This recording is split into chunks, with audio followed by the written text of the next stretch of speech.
Permit i orden, shitbag i orden, og der bak er Aconcagua. Nå blir det tur.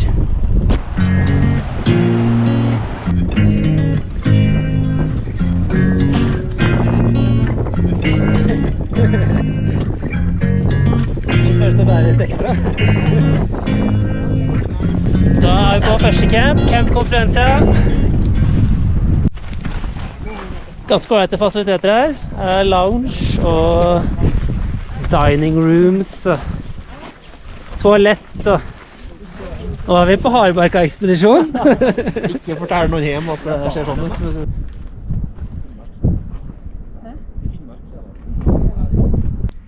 Når Aconcagua ikke blir spennende nok, så finner barna andre prosjekter underveis. Den norske ruta også. Norske ruta. Akklimatisering på sitt beste. Dette er moro. Da får jeg klatre etter. Rått. Fant oss en topp. Ja, det er topp der. 3540 meter. Da har vi i hvert fall sikret oss en topp på veien på 3500. Og der nede er campen, Camp Conferencia. Dette er barnehage på tur. Ja, vi ser en sånn jævla fet knaus. Den tar vi.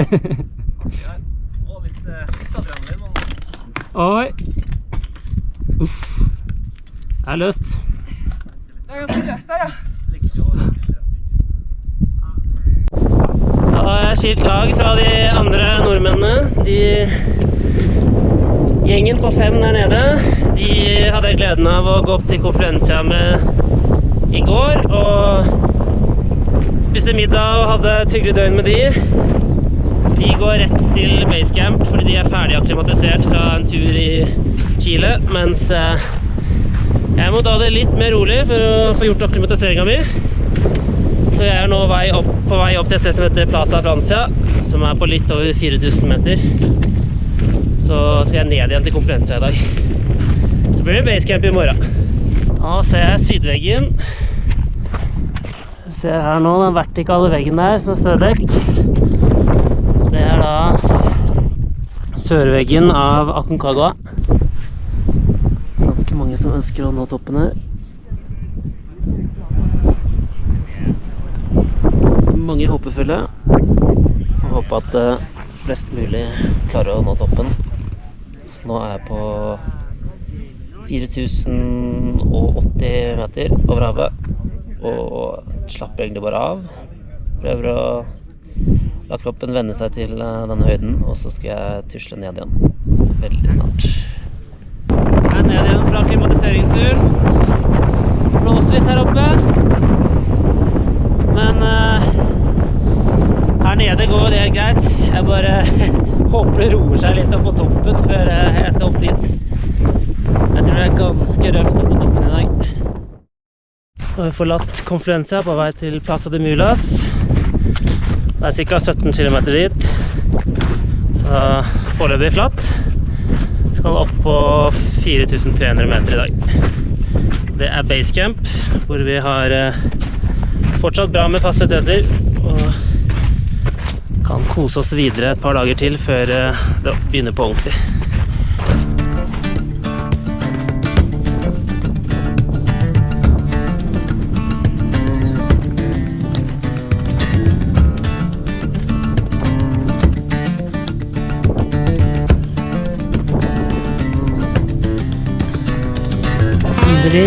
Så er det basecamp.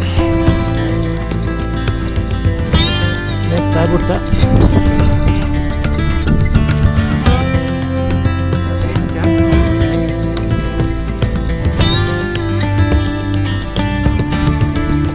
Begynner å bli folksomt i fjellet her. Det er mange store grupper som er på vei oppover allerede. Så jeg rusher planen min, dropper hviledag og tar med meg denne herligheten med utstyret opp. Flytte opp til Camp 1 som ligger på toppen av haugen her, ca. 500 høydemeter og lenger opp.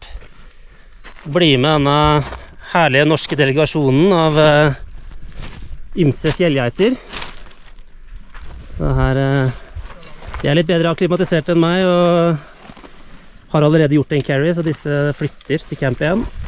Mens jeg skal ned igjen til basecamp, og kanskje flytte opp i morgen, eller kanskje ta en hviledag. Få se.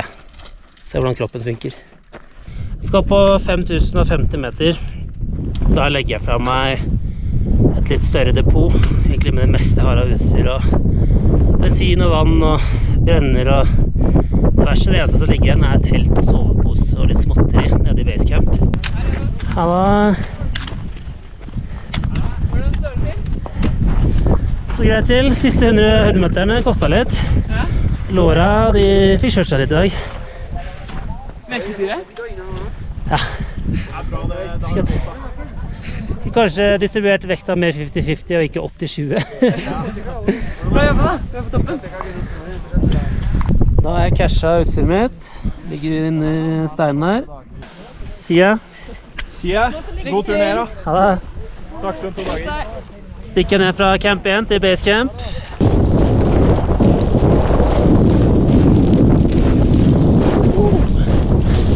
Går unna.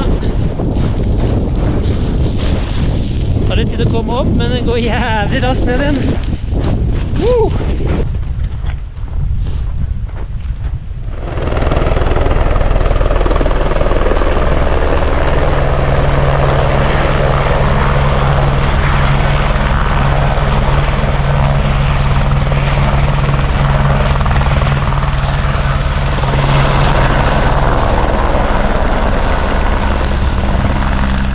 Nå begynner jeg å bli klar for å forlate basecamp. Skal bare slå ned teltet, og så skal jeg komme oppover fjellet her.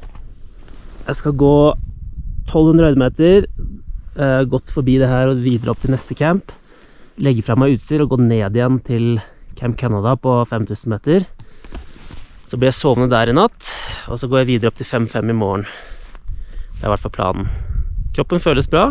Jeg hadde litt hodepine og så ble dårlig i natt, men det har kommet seg etter å ha drukket nok vann, så jeg tror jeg er ganske good. Jeg har 86 i oksygenmetning, som er veldig bra på den høyden her, og føler at kroppen egentlig akklimatiserer veldig, veldig bra.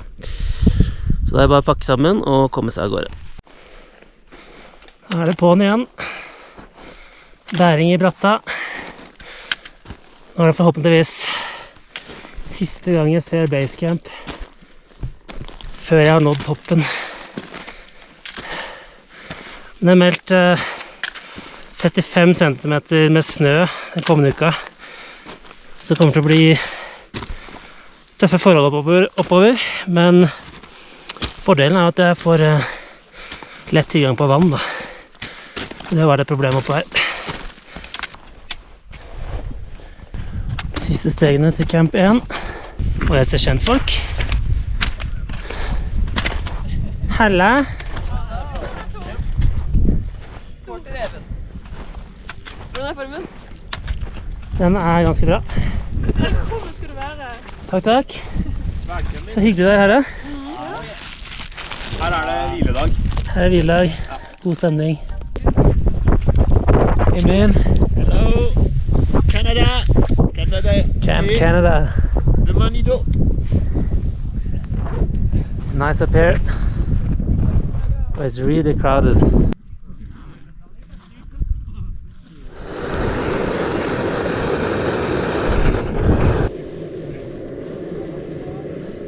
I dag er strategien å gjøre det skikkelig sakte.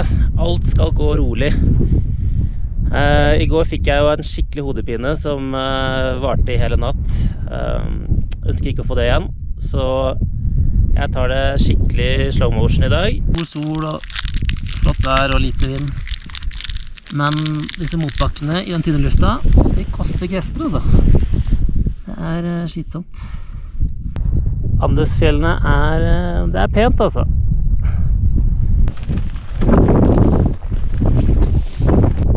Der ser vi campen. Rett bak haugen her. Det er ikke mye pust man har oppe her altså. Det går så sakte. Men, man kommer seg frem. Hodepinen, den skal jeg si, medium. Her oppe ser vi et helsport Svalbard-telt. Det betyr at Sindre og de er her oppe og har satt opp camp.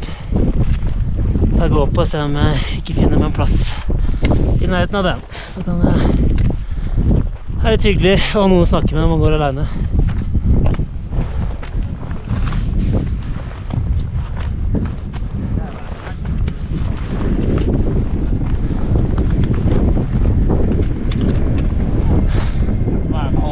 Hei! Nice. You made it! Bra jobba! Faen, du så fresh ut. Jeg synes det er slitsomt, det. Litt i helvete. Bra jobbet, Even. Kjempebra. Ja, nå føler jeg meg dritt, altså. Jeg er på 5500. Jeg har hodepine. Jeg er utslitt. Og jeg har tung pust selv når jeg hviler. Hvilepulsen min er sånn 112 omtrent. Så det lover jo ikke bra. Jeg får prøve å se om en natt hjelper, men jeg er spent på om jeg klarer å sove i det hele tatt. Men tilstanden er det nå. Sånn er det. Kanskje jeg har vært litt for offensiv, litt for rask opp i høyde.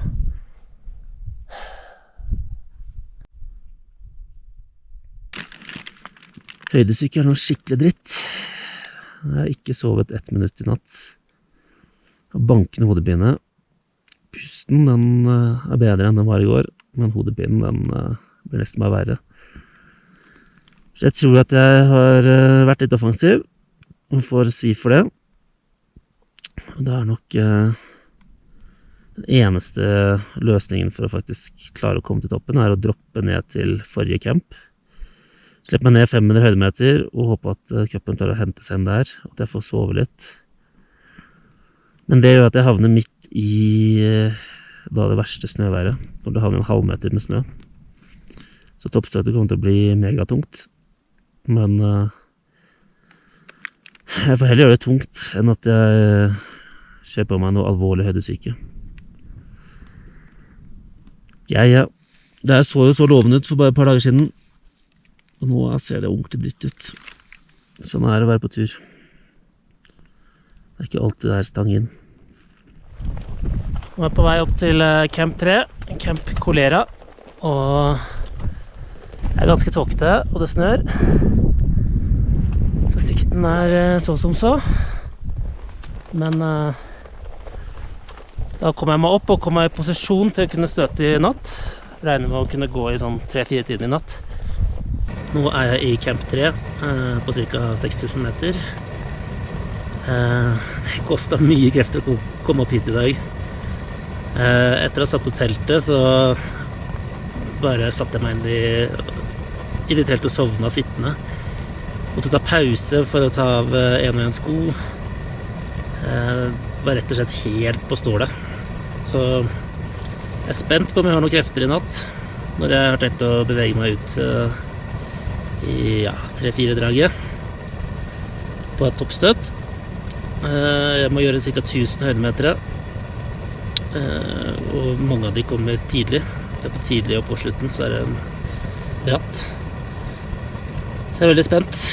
Jeg føler meg veldig, veldig skitten. Det er nok en kombinasjon at jeg har bært tungt hele veien og ikke brukt portere, og at jeg har vært høydesyk.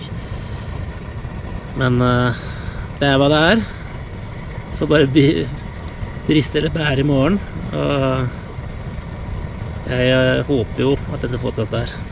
Det finnes ofte litt ekstra krefter i meg når jeg virkelig vil. Nå skal jeg spise litt mat, nå skal jeg smelte snø til i morgen, og så blir det egentlig bare å hvile.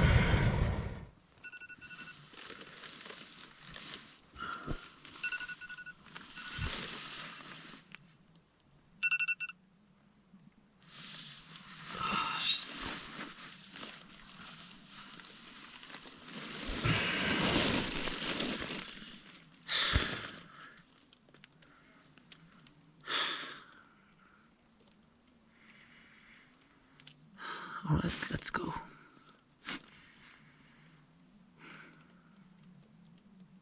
Klokka litt over 3. Jeg må komme i gang.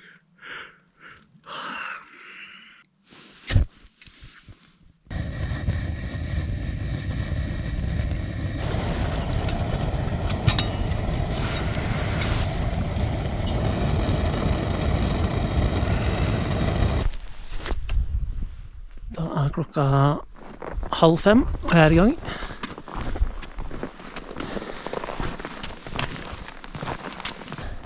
Here's my buddy Nick. He's also doing it solo, so we figured out it was a good idea to team up. Ja, vi hadde egentlig tenkt å utnytte at de andre gruppene tråkka sti, men som situasjonen er nå, så ligger vi forrest og lager veien opp fjellet. Det måtte nesten bli sånn, for vi gikk for sakte med de andre. Begynner lyset å komme fram. Ser fjellene som stikker opp av skydekket. Vi er forrest. Jeg lager vei. Kameraten min kommer bak der. Se på det her da. Det er fjell alle retninger. Sola stråler, og jeg har det ganske fint. Veldig tungpustet når jeg går, men pausene gjør det bra igjen. Så nå har vi sluppet forbi 2 stykker, en guide og en amerikaner. Så da er vi ikke først lenger. Det er deilig, og andre tråkker i snøa. Den lille motstanden som snøen er, den er deilig å slippe.